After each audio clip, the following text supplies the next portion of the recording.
muita paz.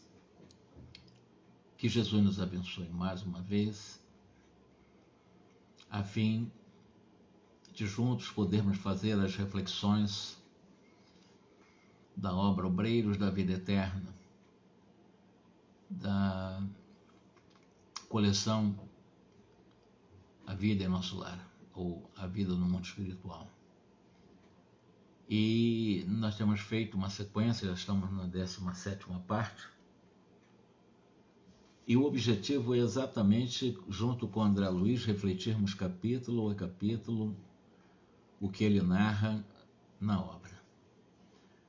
Nesse ponto do livro nós estávamos falando sobre um tal de fogo depurador, um fogo com o potencial de fazer a desintegração das energias tóxicas emitidas pelas mentes em desequilíbrio das regiões mais densas, mais trevosas da chamada erraticidade. E, periodicamente, esse chamado fogo depurador, ele é utilizado pela espiritualidade para fazer a higienização ou a descompactação de energias tóxicas que inviabilizam, na maioria das vezes, o trabalho de instituições como essa, a Casa Transitória de Fabiano, que é uma casa que asila espíritos em estados de tormentos psicológicos, de tormentos perispirituais graves, e também é uma instituição que alberga espírito em processos desencarnatórios, espíritos que vão trabalhar também nos processos desencarnatórios, aqueles que acompanham o processo e que promovem dentro de uma programação desencarnatória. Então ali é um pouso também de passagem para nosso lar, porque é uma instituição ligada ao nosso lar. E quando passa o fogo depurador, esse fogo etéreo, esse desintegrador de energias, a casa se desloca, ela é uma casa transitória, ela não é uma casa fixa, é uma instituição, portanto é um hospital, um grande hospital, é um grande asilo, é um grande orfanato, é tudo que vocês possam imaginar, ambiente de socorro, dirigida pela Zenóbia. E quando passa o fogo depurador, que há estrondos, há faíscas, muitas coisas ficam em superaquecimentos, né? Muito calor na região. Isso para fazer essa higienização, a desintegração das energias tóxicas. Então essa casa se desloca, primeiramente em sentido vertical, depois em sentido horizontal para ir para uma outra região. Nesse momento, o fogo depurador está passando, Zenóbia, após fazer um convite para fazer a transfusão de vibrações mentais junto com os instrumentos de propulsão para o movimento de elevação da casa, de fazer com que ela saia daquelas condições.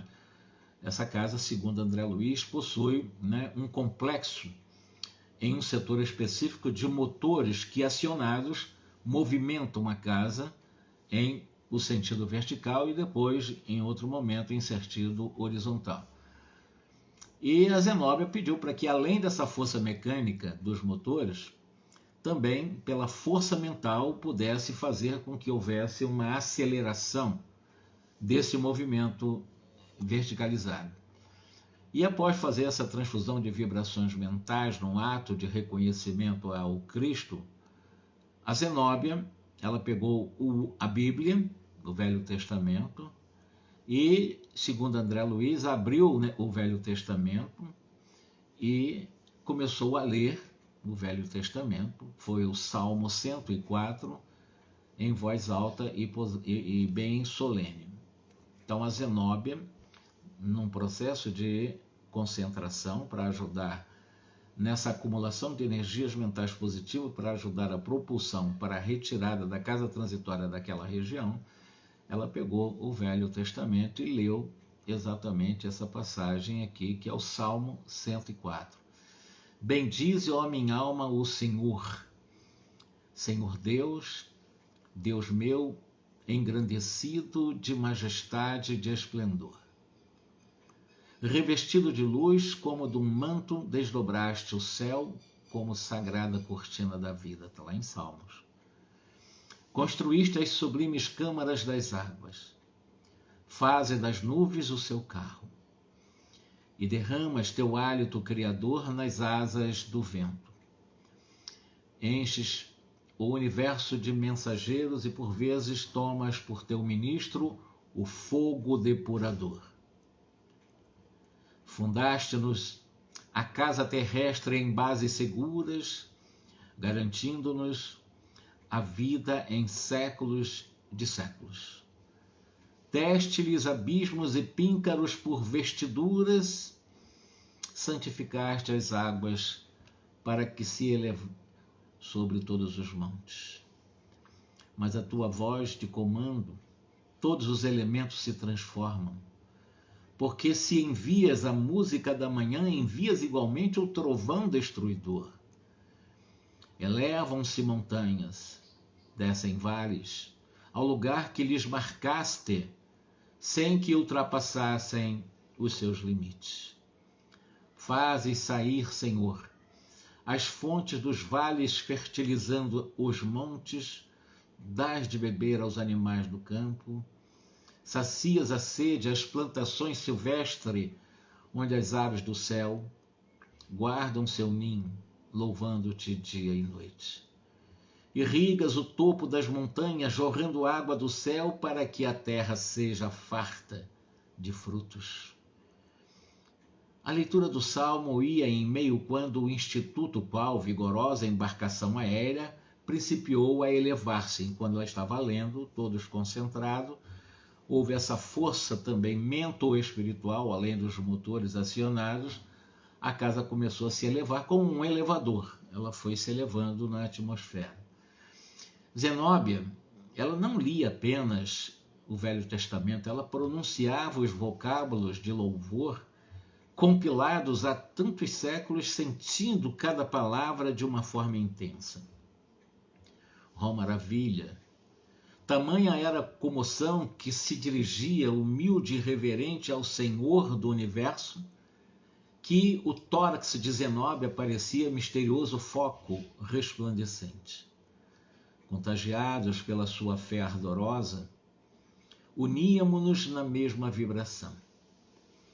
O orador e aquele oratório, lugar das preces, o recinto apropriado para as orações, encheu-se de abundante claridade.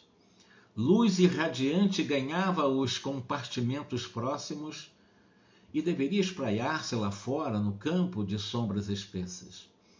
Eminentemente comovido, diz o André Luiz, observei que a casa transitória, deslocada vagarosamente de início, punha-se agora em movimentos rápidos. Eu não pude examinar particularidade do fenômeno da levitação nesse movimento acelerado de saída da casa daquela região. A atitude recolhida de Zenóbia em oração vigilante compelia-nos todos a sustentar o mesmo tono vibratório ambiencial. Reparava, porém, que a instituição socorrista subia sempre. Decorrida quase 1 hora de voo vertical, alcançamos uma região clara, uma região brilhante. O sorriso do sol trouxe-nos alívio. Levantou-se a diretora, seguindo-a, erguemo-nos de novo, compreendendo que a fase perigosa passara. Desde esse momento, a casa transitória de Fabiano movimentou-se em sentido horizontal, viajando sobre os elementos do plano. Então, foi 1 hora, e é um bom tempo, de levitação em um sentido bem vertical, o movimento. Depois, agora, em um movimento em sentido horizontal, para ir para outra região. Das pequenas janelas dessa casa transitória, olhamos coloridas auréolas do fogo devorador. grupos diversos puseram-se em palestra e observações. E a irmã Zenóbia, cercada de assessores, comentava as próximas medidas referentes ao serviço de readaptação. Aproximando-me do Jerônimo, diz o André Luiz, Jerônimo é o chefe da expedição que virá à Terra para acompanhar 5 casos de desencarnação, do qual o André Luiz compõe, junto com a Luciana, que é uma enfermeira, e o Hipólito, que é um ex-padre católico, além do Jerônimo. E nesse caso, aproximando-se do Jerônimo e do Hipólito, o ex-padre, que trocavam ideias entre si, passamos a analisar a grandeza do trabalho sobre os nossos olhos. E o André Luiz exclamou: se os homens encarnados entendessem a beleza suprema da vida, se aprendessem antecipadamente algo dos horizontes sublimes que se nos apresentam depois da morte do corpo físico, certamente valorizariam com muito mais interesse o tempo, a existência, o aprendizado. Jerônimo sorriu diante dessas ponderações de André Luiz, confirmando o que o André Luiz falara. Todavia, importa observar que o plano transitoriamente pisado pelos homens permanece também repleto de mistérios e encantamentos. Para os que amam a glória do nosso Criador, a crosta planetária oferece sublimes revelações, desde os estudos do infinitesimal até a contemplação dos grandes sistemas de mundos que se equilibram na imensidade. Então, a beleza que existe no mundo espiritual, se nós tivermos essa aproximação a partir desse amor às leis divinas da consciência, nós conseguiremos identificar esses estudos que do infinitesimal, que do microcosmo ao macrocosmo, nós vamos observar o equilíbrio em tudo, esse equilíbrio nessa imensidade. E meditando sobre as horas inesquecíveis que passamos desde a nossa descida ao abismo, essa descida ao abismo foi para recuperar o padre, o ex-padre Domênico, né? Então, desde a nossa descida ao abismo, ouvi ambos os companheiros trocarem impressões acerca dos problemas transcendentes da vida, como sejam o aprimoramento do espírito e da forma, o planejamento dos destinos dos planetas e dos seres, tudo dentro de uma lógica, de uma providência, de uma previdência extraordinária. Tanto na Terra, aqueles que amamos as leis divinas da consciência, quanto no mundo espiritual, nós conseguimos identificar as belezas da vida, do micro ao macrocosmo. Nós conseguimos identificar as belezas do viver, nos sentindo permanentemente como filhos de Deus, aprendizes da vida, mas espíritos imortais que nós somos. O governo místico da Terra em suas diferentes esferas de atividades e evolução, os vários tipos de criaturas na humanidade, as leis do progresso e as leis da reencarnação. Quando nós nos aprimoramos espiritualmente, com certeza nós perceberemos os planejamentos dos destinos dos planetas, dos seres vivos. Nós não estamos a sós. Existe uma inteligência suprema que governa, não existe o acaso nos ditames dos regulamentos divinos. E aí, a extensão das forças condensadas no átomo etéreo. Interessante essa frase, extensão das forças condensadas no átomo do mundo espiritual, porque é o átomo etérico. A energia dos elementos químicos no campo físico das manifestações planetárias e o poder criador dos grandes mentores da sabedoria. Tudo isso ele refletindo em função das belezas que ele está vendo nesse momento da vida chamada espiritual. Ele está vendo a força do magnetismo para a proteção, a força do magnetismo para a libertação, e também o magnetismo em nível pesado para a escravização. Naquele vale por qual ele passou, junto com a expedição comandada pela própria Zenóbia, ele percebeu a audácia desses terríveis líderes das trevas que, com medo de serem alcançados pelo fogo depurador, tentaram invadir a casa transitória de Fabiano. Não conseguiram, não tiveram acesso, por causa da incompatibilidade energética. Eles não tinham capacidade de adentrarem essa chamada esteira de proteção, ou fronteira, ou laços, que é um campo, sob ponto de vista horizontal, não são paredes, mas são proteções em nível horizontal de 5 metros de espessura, protegendo toda a casa transitória. E ali eles não conseguem entrar. É um verdadeiro cinturão de proteção magnética. E o André Luiz ficava extasiado com esse tipo de visualização. Inclusive ele acionava aparelhos emissores de dados de expulsão de energias densas do magnetismo daqueles que tentavam invadir a casa transitória. Ele mesmo manipulou esses equipamentos de emissão de energias repulsoras, de energias densas daqueles espíritos rebeldes que só promovem desordem, o ódio, a vingança, a perseguição. Eles não tinham acesso no momento da fuga, quando o fogo depurador está nesse momento passando.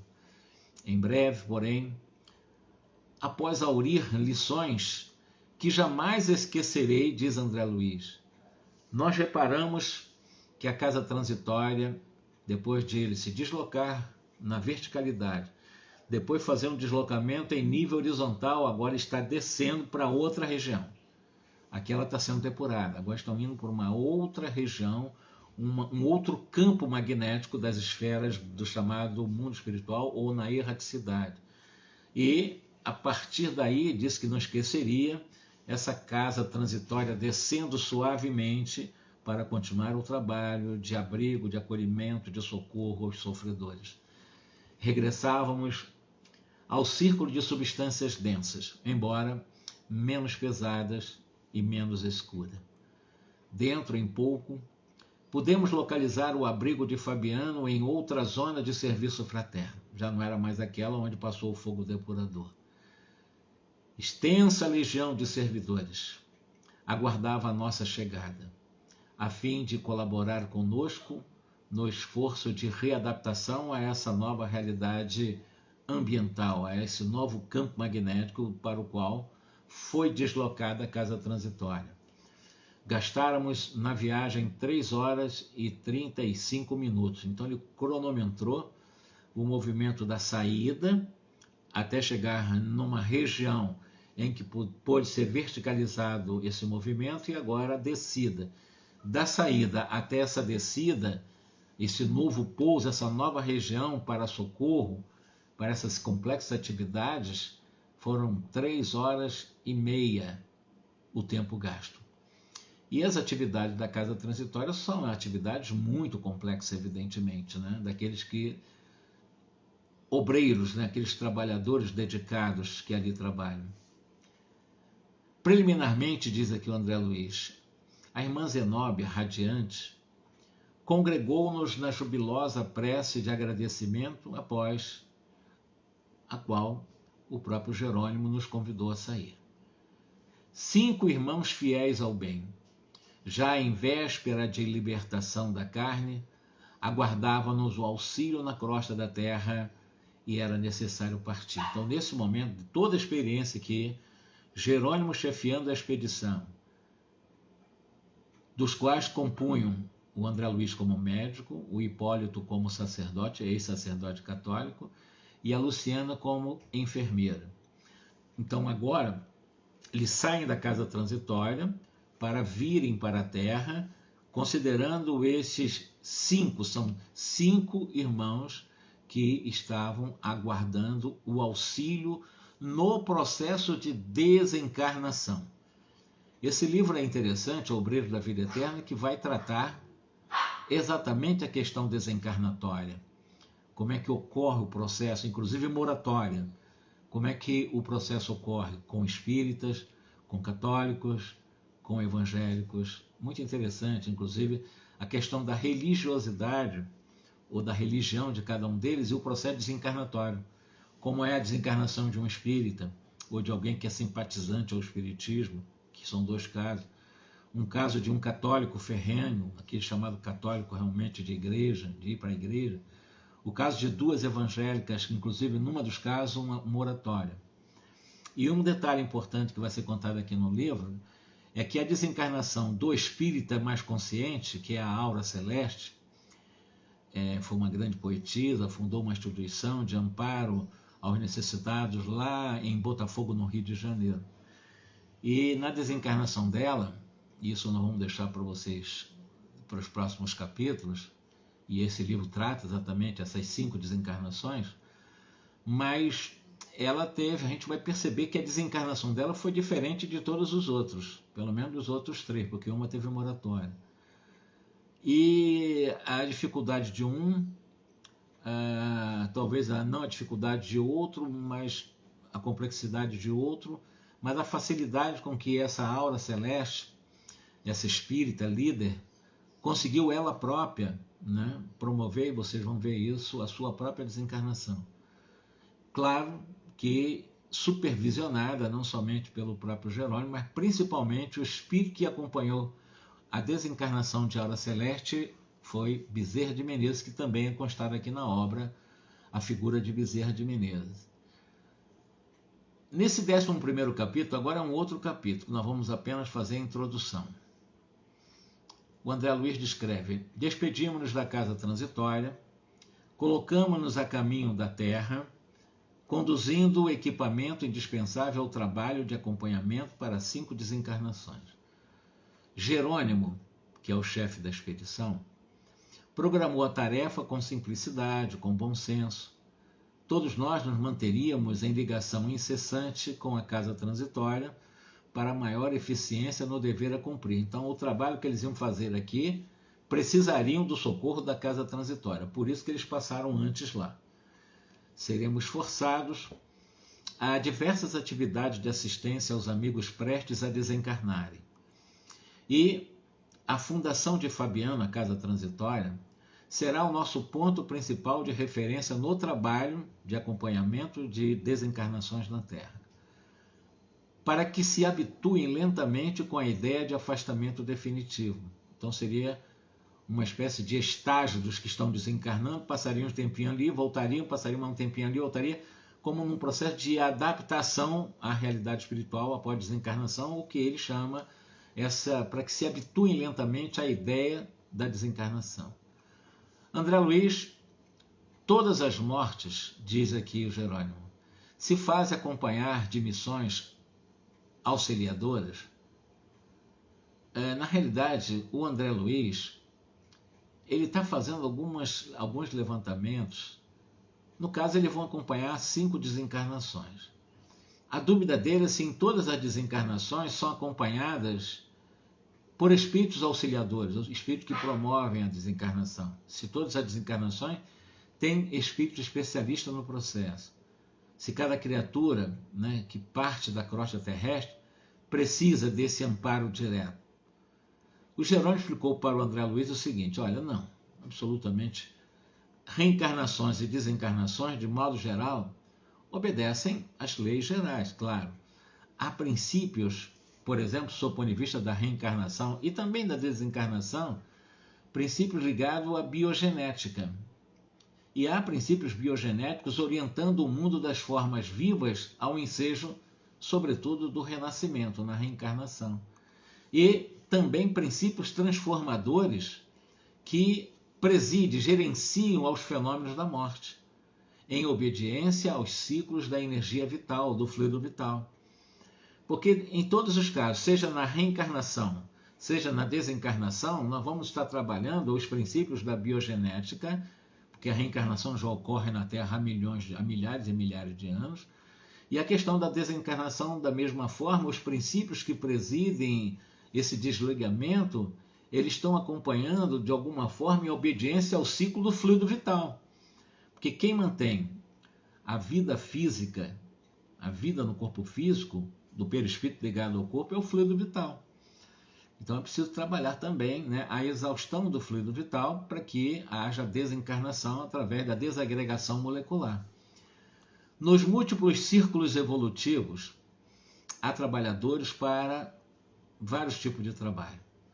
Existem cooperadores que se esforçam de uma forma mais intensa nas edificações do progresso humano. Há missões de ordem particular para atender às necessidades. Claro que não se trata de mordomia injustificável, nem de compensações de favoritismo, não. É classificação de serviço e aproveitamento de valores.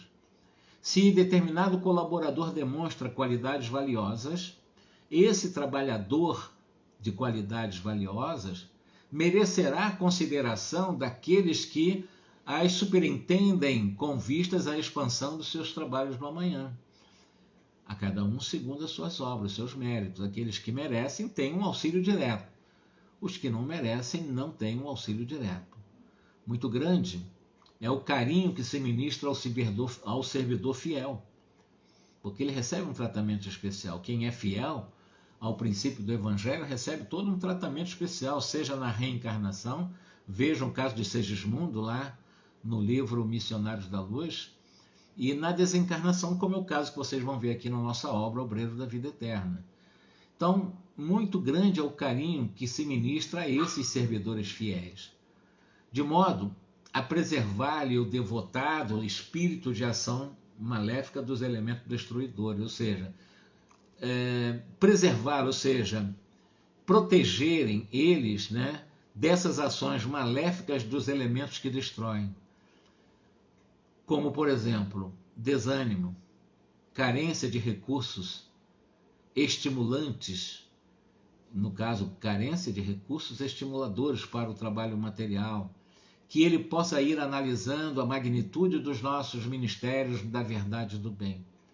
E André Luiz ainda perguntou o seguinte: olha, eu lembrei instintivamente, ele lembrando lá com sua forma de pensar, né, dos tipos apostólicos que conhecera nas experiências humanas. Não haveria contradição naquele esclarecimento? Por exemplo, os eclesiásticos virtuosos, os padres, os sacerdotes virtuosos, com os quais o próprio André Luiz mantivera contato, eram pessoas perseguidas através de todos os flancos. Então, peraí, se uma pessoa é boa e recebe uma proteção especial, por que uma pessoa boa, conforme o André Luiz escreveu, eu conheci pessoas muito boas, sacerdotes bons, e que eram perseguidas de todos os lados, uma maledicência para todos os lados. Então não há uma contradição entre o que você está falando, Jerônimo, e a realidade na Terra. Criaturas de mais subido valor moral eram justamente as escolhidas para os assédios da calúnia constante. Então havia, parece que, muito embora sejam fiéis, cadê a proteção especial? E a própria história do cristianismo, né, não era, porventura, cheia de exemplos? Por muitos anos, aqueles fervorosos na fé haviam sido pasto das feras nos antigos circos romanos.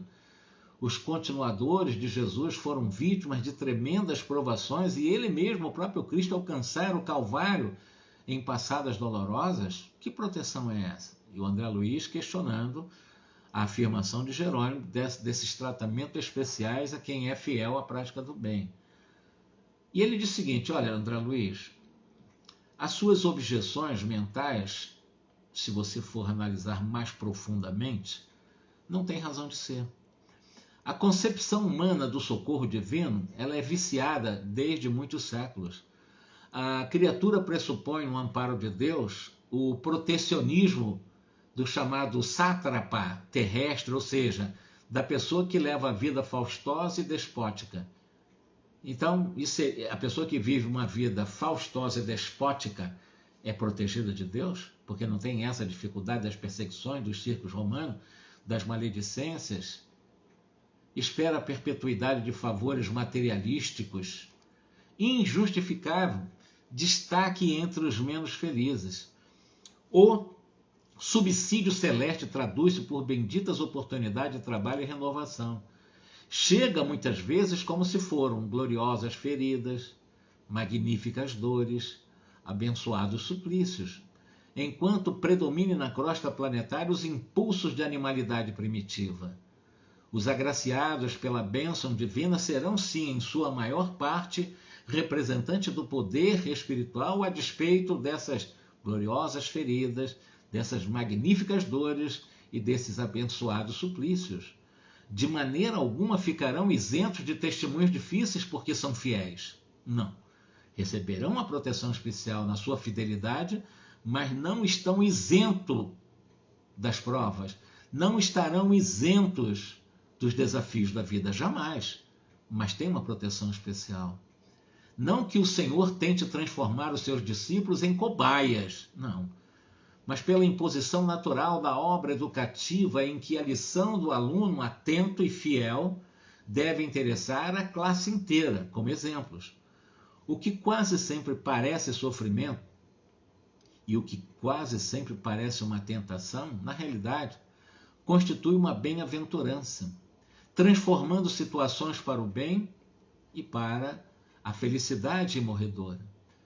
O argumento do Jerônimo era muito lógico, era bem incisivo para André Luiz. Atingirmos pequena cidade do interior e dirigimos-nos a uma certa casa humilde. Aí começa ele narrar os casos de 5 desencarnações. Nesses casos, dessas desencarnações, que nós vamos acompanhar a partir de agora, nós vamos ver a dificuldade que os espíritos têm para promoverem o desligamento do perispírito das estruturas ou do arcabouço fisiológico. Como é que o processo se dá? Cada caso é um caso, como não existe uma encarnação igual a outra, não existe também uma desencarnação igual a outra. Mas todas seguem um padrão, mais ou menos, né, do desligamento, que começam pelas pontas, né, dos dedos, sobretudo pela, vamos chamar assim, desatrelar o perispírito das chamadas moléculas sanguíneas. Isso começa exatamente nas pontas, né, dos pés, dos dedos, das mãos. E como é que eles fazem isso? Depois eles fazem a aplicação de passes para que possa haver a reabsorção desse fluido vital que liga o perispírito ao corpo físico, porque à medida em que ele faz uma intervenção desencarnatória, imediatamente o fluido vital que liga o perispírito a essa parte do corpo, ele deixa de existir e, evidentemente, o perispírito gradualmente vai se libertando do corpo até aquele laço principal que é ligado à região da cabeça. Isso é muito explicado, eu vou explicar para vocês nas próximas lições, porque a desencarnação absoluta se dá no corte que é na região mais da cabeça. Por quê? Porque a cabeça é a sede da vida mental. Na cabeça está toda a história do corpo mental, da vida mental. Na cabeça é a sede motora de todo o sistema nervoso do corpo. Aqui é que nós temos que rege todo o processo eletromagnético do nosso corpo. Está exatamente no cérebro, ou no encéfalo, com toda a sua estrutura complexa, né? Mas é importante dizer isso, que pouca gente sabe disso, né? Que a desencarnação final se dá a partir da ruptura na cabeça. Começa pelos pés, né? E vai se indo devagarinho até chegar lá. Isso é complexo, só os especialistas que fazem isso, não é qualquer um que faz. Precisa ter um potencial de emissão de eletromagnetismo próprio, que é o chamado passe, emissão de energias magnéticas, para que isso possa ser feito, tanto na recomposição como na decomposição. E o processo desencarnatório tem menos complexidade do que numa reencarnação, mas infinitamente menos. Embora a reencarnação está dentro dos princípios biogenéticos, do qual a reencarnação acontece na Terra já há milhares e milhares e milhões de anos. Então é um processo muito natural, como a desencarnação também. Mas a complexidade da reencarnação está exatamente porque a reencarnação vai haver um envolvimento de 2 mentes. A que está permitindo, através do seu ventre, a geração de um novo ser, que é uma nova mente. Então são 2 mentes que, num primeiro momento, num corpo só. Então ali vai ter exatamente uma interação mente a mente, mente da mãe, da gestante, mãe do reencarnante. E tem a sua complexidade de uma programação, numa rejeição, se não da mãe, do pai ou da família, ou do acolhimento, ou da auto-rejeição do espírito que está se acovardando e não querer reencarnar. A reencarnação é infinitamente muito mais complexa do que qualquer processo desencarnatório. A desencarnação é até muito simples. Agora, a reencarnação é muito complexa. Basta ver o protótipo que nós vamos conhecer dessas técnicas em Segismundo, em Missionários da Luz, a dificuldade disso. Uma reencarnação mais simples nós vamos encontrar entre a Terra e o céu, que é a reencarnação num período curto de julho, o grande Júlio lá da Guerra do Paraguai, né, que ele reencarnou num período de 15 anos 3 vezes. Primeiro numa mãe que desencarnou, depois na que substituiu a mãe, que se tornou a madrasta dele. Ele reencarnou no útero da madrasta por 2 vezes. Então, e foi um período de 15 anos, então uma reencarnação. Mas ali aconteceu mente a mente, compromissos do passado, uma providência divina profunda aí, que o próprio Clarencio, o ministro Clarencio, disse: eu não consigo responder em detalhe como é que a vida reúne os seres em cenários, né, nessa aproximação de dívidas contraídas na Guerra do Paraguai. Então eles se reencontram, famílias distantes e tal, mas eles se encontram. Como é que esses processos acontecem? É da providência divina, é da programação espiritual, porque são personagens que precisam realmente ressarcir os débitos graves. Existe suicídio, o Júlio é um suicida, né? E então a dificuldade dele de reencarnar. O outro é um assassino que cometeu um assassinato, que foi o avô de Antonina, está lá no livro Entre a Terra e o Céu. Mas vamos nos ater aqui em Obreiros da Vida Eterna. E nós vamos começar a trabalhar 5 casos de desencarnação. Por isso que eles saem da casa transitória, vêm para a Terra para cumprirem essa missão. Chefiado por Jerônimo, esse sim conhece bem, o André Luiz está como aluno, a grande Luciana, né, com sua capacidade de clarividência, vai ajudar em um momento, e haverá uma desencarnação de um, me perdoa o termo, não é adequado, mas aquele chamado católicos muito fervorosos, que popularmente chamam de carola, né, aquele que, né, bem fiel. Vai ter aqui o Padre Hipólito, o ex-Padre Hipólito, com toda a consciência que ele tem, mas ele realmente se coloca na condição para ajudar a desencarnação de um católico numa casa, nós chamamos casa de misericórdia, né? Casa de saúde, a casa de misericórdia também no Rio de Janeiro. E esses casos acontecem no Rio de Janeiro, essas 5 desencarnações. Mas nós vamos entrar nos detalhamentos dessas desencarnações nesses capítulos que vão chegando aí, né? Para que eu possa já fazer mais ou menos o encerramento dessa live, vou só ler um pedacinho do que ele diz. Eles vão para uma certa casa humilde, já começa o processo desencarnatório, se aproxima do primeiro desencarnante. Uma casa humilde, na qual, em breves minutos, nos apresentava o Jerônimo determinadas condições, um companheiro que estava em lamentáveis condições, atacado de cirrose hipertrófica. Esse é que vai uma primeira desencarnação que nós vamos acompanhar. Esse companheiro está doente, está atacado por uma cirrose hipertrófica. A cirrose hipertrófica, né, é exatamente o aumento, né, a chamada hepatomegalia, né, que é o fígado aumentado. E o nome dele é Dimas, é um dos desencarnantes, tá, que vai ser acompanhado no processo dessa vinda, dessa excursão de André Luiz, Jerônimo, a própria Luciana e o ex-padre Hipólito, né? Então o nome dele é Dimas, ele é um assíduo colaborador dos serviços de assistência, já há alguns anos, veio de nosso lar, reencarnou, ele é ligado ao nosso lar, já tem uns 50 anos, porque veio um pouco mais de 50 anos, porque mais de meio século, consagrando-se a tarefa obscura para melhor atender aos divinos desígnios. Ele veio com mediunidade, inclusive, ele é um médium, mas quando fala obscura, não conhecido pela sociedade. Uma pessoa que a história não resiste, que a imprensa não dá mídia, não dá destaque. Ainda mais na época, né?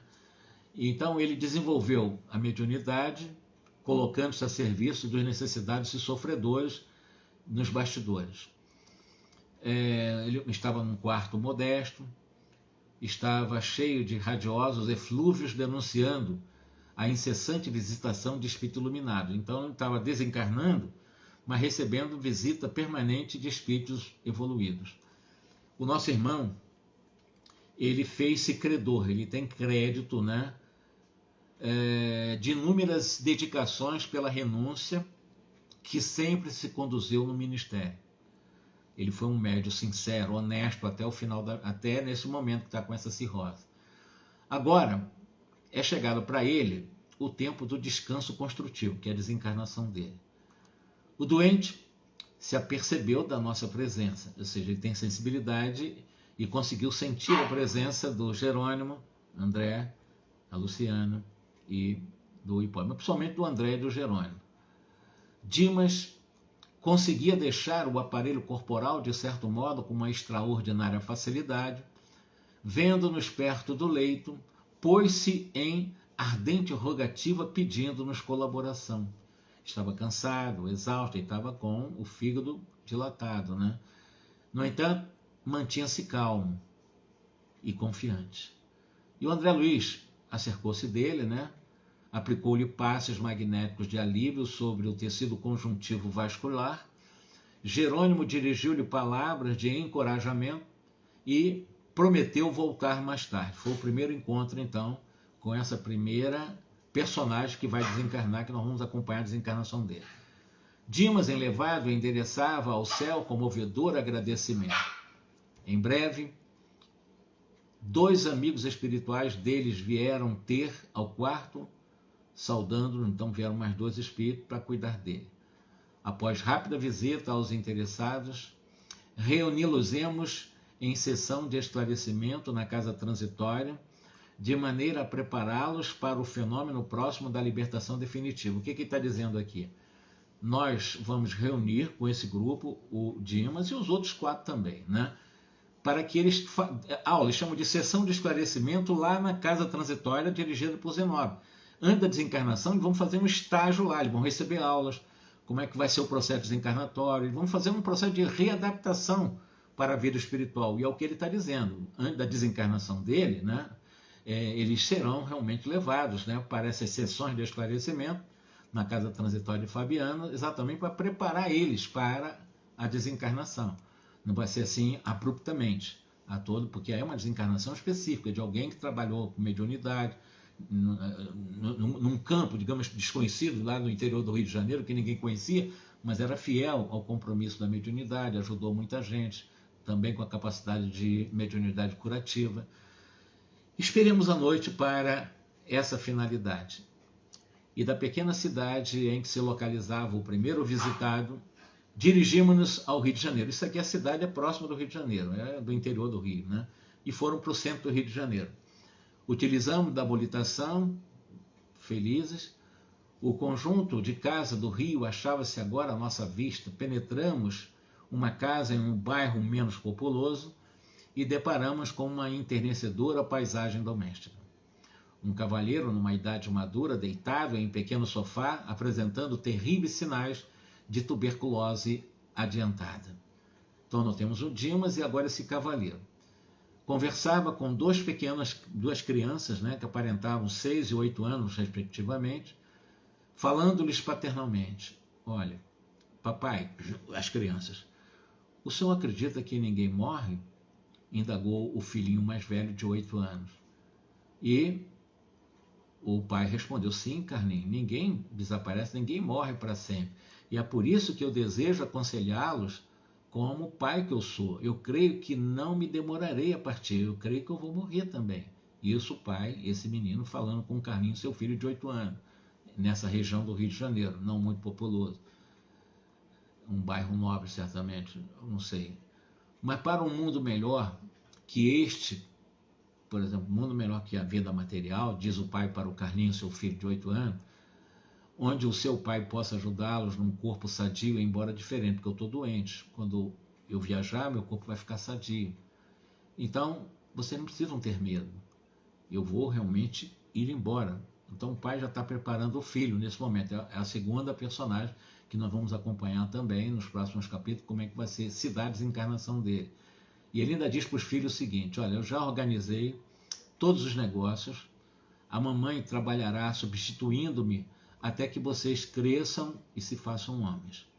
Se eu pudesse, ficaria em casa, mas como se arranjariam comigo assim, imprestável como eu estou? Porque ele está mal, ele está desencarnando mesmo, está nas últimas. Por essa razão, Deus me concederá um outro corpo e eu estarei com vocês sem que me vejam. Quando ele fala, eu estarei em outro corpo, vai desencarnar e vai ter o perispírito, que é esse outro corpo que ele está tentando explicar para os filhos. Vocês não vão me ver, mas eu vou estar em um outro corpo. O corpo físico morre, mas eu vou estar em outro corpo, que é o corpo perispiritual. Ele ensinando para o filhinho dele, que é o segundo personagem que nós vamos acompanhar a desencarnação também nos próximos capítulos. Logo após meu afastamento, diz ele, né, sei que muita gente procurará desanimá-los, sei que muita gente vai chegar perto de vocês e colocar coisas ruins na cabeça de vocês.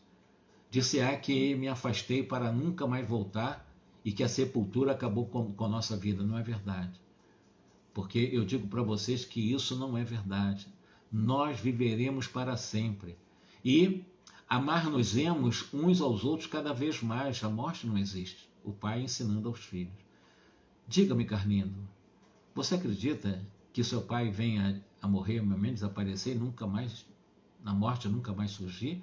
Você admite, porventura, que o nosso amor, a nossa união em casa, que o nosso carinho e entendimento sejam apenas cinzas e nada mais, depois que eu morrer tudo isso acaba? Pai, eu acredito como o Senhor, que a morte não existe. Respondeu um filho de 8 anos. Eu não acredito na morte. Quando eu partir disso, pai, para ele de uma forma bem amorosa, se vocês demonstrarem coragem, confiança em Deus, o papai estará mais corajoso e confiante e restaurará em pouco tempo as energias para se adaptar para essa nova vida. Vai para 3 anos, nós já conseguimos consagrar, nós instituímos aqui o nosso culto doméstico do Evangelho de Jesus. E vocês sabem, hoje, que Jesus não morreu. Levado ao suplício e à morte pela cruz, ele voltou do sepulcro para orientar os amigos e continuadores, vocês sabem disso. Ele, pois, nos auxiliará para que nós prossigamos unidos. Quando eu fizer a viagem da renovação, tenham calma, tenham otimismo. Olha, um pai perto de morrer falando para um filho de 8 e outro de 6 anos de idade. Não chorem, não desfaleçam. Com lágrimas não serão úteis à mamãe, porque a mamãe pode ficar desesperada, que precisará naturalmente de todos nós. Deus espera que sejamos alegres na luta de cada dia, para sermos filhos fiéis ao seu divino amor. E nesse instante apareceu a dona da casa, impondo modificações àquela palestra. E na próxima live eu vou dar continuidade a essa conversa e depois para o outro personagem e para os outros 3 que faltam, que é o segundo personagem, conversando com seus filhos. Agora aparece a esposa. A última live eu perdi, eu acabei indo para o YouTube e não deu certo, eu acho que não está dando certo lá. Eu retornei aqui para o Instagram para ver se eu dou continuidade capítulo a capítulo da obra aqui com a nossa irmã, que nos pacientemente está dando para nós essa oportunidade de rever André Luiz, de reanalisar, analisar, refletir, aprender um pouco mais, sem pressa, né? Essas obras são maravilhosas, porque André Luiz, ele nos prepara exatamente para essa situação de desencarnação, né? Que Jesus nos abençoe e que possamos na próxima terça estarmos aqui dando sequência a essa conversa com esse segundo personagem que vai desencarnar, acompanhado pelo Jerônimo e a sua equipe. Como já vimos o Dimas lá, né? E vamos ver mais 3 personagens aí que vão estar nesse processo. E um pai maravilhoso desse ensinando para o filho, para se preparando, já está 3 anos sofrendo, e preparando o filho: eu vou desencarnar, mas não desesperem não, ajude a mãezinha de vocês. Que coisa fantástica, um espírito desse tamanho. E é um espírito ligado também ao nosso lar, né? Bom, que Jesus nos ampare, nos proteja, nos abençoe. Terça-feira que vem nós damos sequência a partir quando a esposa dele chega e começa a conversa com o seu filhinho. E depois vamos para os outros 3 personagens, tá bom? Um grande abraço para todos. Muita paz.